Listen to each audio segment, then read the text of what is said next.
જય શ્રી રામ, જય હનુમાન. 6 તારીખને ગુરુવાર. ઓલો પપુડો જલેબીના ઘૂસરાવાળો હવે નરેન્દ્ર મોદીજી સામે ટક્કર લેવા ગયો છે.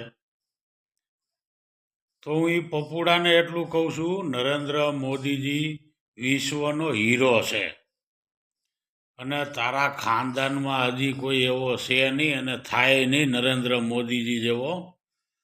તું નાનું બાવ છો અને તું એમ કહેતો હતો કે જ્યાં સુધી વડાપ્રધાન નહીં બનવું ત્યાં સુધી લગ્ન નહીં કરું.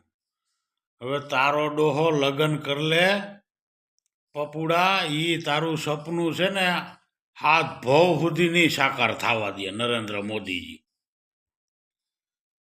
અને આસુ પાતળું મળે ને એવું ગોતી લે ને મારી ગોળે વંશ વગેરેનો થઈ જાય.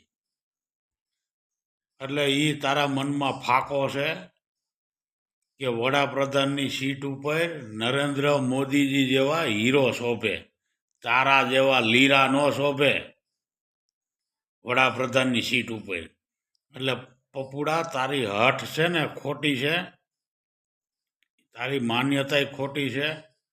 અને તારી મમ્મીને કે આસુ પાતળું ગોતી અને તને ઘરઘાવી દે, નકર તારો વંશ નહીં રહે. હવે સમજી ગયો? જેમ મારો વંશ નહીં રહે ને એમ તારો વંશ નહીં રહે. એટલે આસુ પાતળું મળે ને એવું ગોતીને અને ઘરઘી જા અને ઘર ભેગો થા. તું તો બગડો, ઓલી તારી બેન નહીં બગાડી, એને રાજકારણમાં નાખી દીધી. તારો તો તારા પપ્પાનો તો આખો ઘાણવો દાજી ગયો. આટલી સંપત્તિ છે તોય સંતોષ નથી. એટલે અમારા ભારત દેશને તારા જેવા લીરાની નથી જરૂર, નરેન્દ્ર મોદીજી જેવા હીરાની જરૂર છે. એટલે હવે તારું લાંબુ હાલશે નહીં ભારત દેશમાં. જેમ ગુજરાતમાં સફાઈઓ થઈ ગયો ને તારી પાર્ટીનો, એમ ભારત દેશમાં હાવ નાબૂદ કરી દેવું છે. એટલે મારા મિત્રોને એટલું કહું છું કે આ પપુડા જેવા ખોટાઓનો વિશ્વાસ કરતા નહીં. વિશ્વાસ કરો ને તો નરેન્દ્ર મોદીજી હીરા જેવાનો વિશ્વાસ કર્યો.